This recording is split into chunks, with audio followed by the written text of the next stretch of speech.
बातें तो बहुत सारी बताई गई हैं।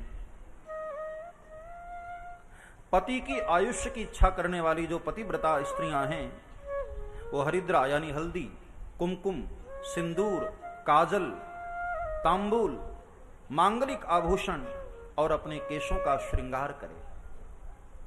जो माताएं आजकल सिंदूर नहीं लगाती हैं ना, ऐसा फैशन आया आजकल, वो फैशन के चक्कर में ना सब गड़बड़ कर दिया। जैसे दूसरे धर्म की स्त्रियां, पता ही नहीं चलता है शादीशुदा है कि अनमैरिड है। आजकल हमारे सनातन धर्म में भी क्या होने लगा, मांग भी भरना भूल गई। अब तो एक छोटा सा तिलक, और वो बीच में नहीं, साइड में। हाँ, जिस स्त्री का मांग बिल्कुल सीधा होता है, उसकी गृहस्थी भी सीधी चलती है। और जो यहां वहां टेढ़ा मेढ़ा की ना, गृहस्थी भी टेढ़ी मेढ़ी होगी।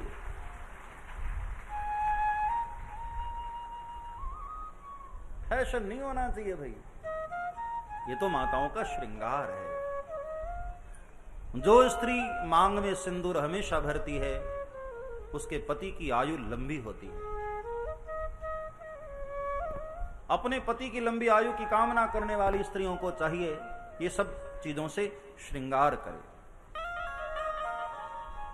हाथ में कंगन पहने, कानों में कर्णफूल नित्य धारण करना चाहिए। कान माताओं के सुने नहीं होने चाहिए। कानों में सदैव कर्णफूल होना चाहिए। व्यभिचारिणी स्त्री और अथवा तो दुर्भाग्ययुक्त स्त्री से कभी भी मित्रता नहीं करनी चाहिए। जो अपने जीवन को धर्म में बनाना चाहती हैं माताएं बहनें, वह लोग कभी भी गलत मार्ग पर चलने वाली स्त्रियों से मित्रता न करें। किसी से भी मित्रता करनी हो तो पहले यह देख लेना कि वह सच्चरित्रा है या दुष्चरित्रा है, क्योंकि जैसा करोगे संग वैसा चढ़ेगा रंग। संग का जीवन में बड़ा दोष होता है भाई। एक अकेला अधर्म करने से फिर भी घबराता है, लेकिन जब उसको साथ मिल जाता है ना, तब तो और हिम्मत आ जाती। इसलिए गलत स्त्रियों का संग न करे। पति के प्रसन्न होने पर जो स्त्री प्रसन्न होती है, पति के दुखी होने पर जो स्त्री दुखी होती है, वह उत्तम सच्चरित्रा स्त्री मानी जाती। ऐसी पतिव्रता नारी संसार में धन्य होती है, जो अपने पति की आज्ञा का उल्लंघन नहीं करती है और अपनी पति की इच्छा अनुसार ही कदम बढ़ाती है। वह हकीकत में संसार में परम सौभाग्यशाली स्त्री मानी गई। और हां, एक बात और यहां पे लिखा गया है, या तुम कृत्य प्रियम ब्रूयान मूका सा जायते खलु सास पत्नीं सदर्शेत दुर्भगास पुनः पुनः। आजकल एक और फैशन चल गया है, पति का नाम लेकर बुलाने की। केवल नाम ले यहां तक तो ठीक था, अब तो मेरा बच्चा, मेरा बाबू, यहां तक बात उतर गई। हाँ, पति न होकर के अब तो बेबी बन गया। हद हो गई फैशन की भी। हाँ, मॉडर्न के नाम पर कितना गिर रहे हैं लोग।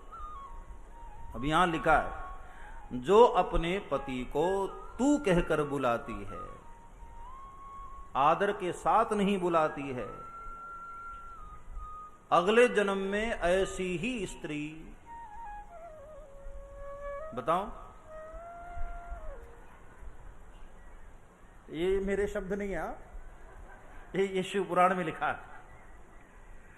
जो माताएं बहनें अपने पति को, अपने प्रियतम को तू कहकर बुलाती है, नाम से संबोधन करती है, वह स्त्री अगले जन्म में गूंगी हो जाती है। और यही नियम पुरुषों के ऊपर भी है। हाँ, ऐसा मत सोचो कि अब हम हो गए परमेश्वर। हाँ, मैंने कल भी कहा था, गृहस्थ की गाड़ी में दोनों चक्के बराबर होने चाहिए, एक छोटा और एक बड़ा नहीं। और इसका उदाहरण भी मैं आपको रामायण से दूं।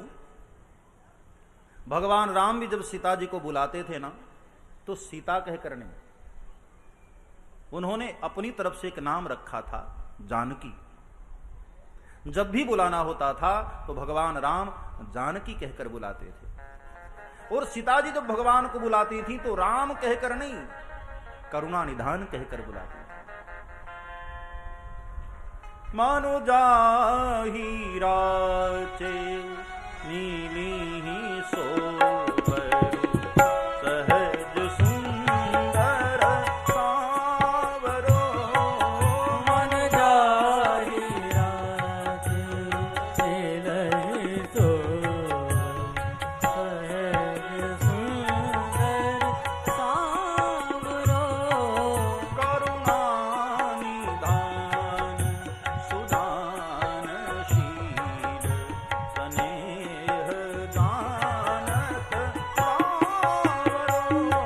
करुणा निधान सुदानशील, स्नेह जानत सांवरो। करुणा निधान सुदानशील, स्नेह जानत सांवरो। करुणा निधान सुजानशील, स्नेह जानत सांवरो। जब भी सीता जी बुलाती थी तो हे करुणा निधान कहकर, ये नाम माता भवानी ने सीता जी को बताया था कि बेटी, तेरे पति का एक नाम करुणा निधान भी, और वही करुणा निधान तुझे पति रूप में प्राप्त होगा। तब से सीता जी भगवान को करुणा निधान कहती थी। जो पति की राशि का नाम हो, प्रसिद्धि का नाम हो, उस नाम से न बुलाओ। देखो पुरानी माताएं कितनी समझदार होती थी। जो बूढ़ी बूढ़ी माताएं हैं वो क्या कहती थी अपने बच्चों को भी कि तेरे पापा हैं ना, तेरे पिताजी, तेरे बाबूजी, नाम नहीं देती थी। और कभी कभी कोई पड़ोसन आ जाए ना, तो अपने पति की कोई चर्चा करनी होती थी तो वो उसको क्या बोलती थी, मेरे वो हैं ना, बड़े ऐसे हैं वो भी समझ जाती थी। वो मतलब वो, हाँ,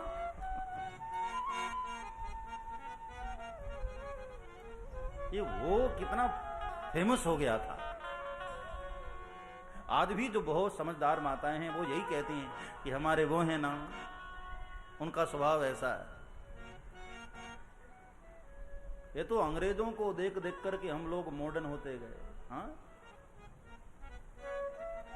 अपनी संस्कृति पर हमें गौरव होना चाहिए, अपने भारतीय संस्कारों पर हमें गर्व होना चाहिए। हम ऋषियों की संतान हैं साहब। हमारी नकल कभी दुनिया किया करती थी और आज हम लोग विदेशों की नकल करते हैं। हमारी नकल पूरी दुनिया करे। उनकी अपनी कोई संस्कृति नहीं है। वो तो हमसे सीख सीख करके थोड़े संस्कृति वाले हो गए, बाकी उनके पास उनकी अपनी कोई संस्कृति नहीं। धन्य है हमारा देश।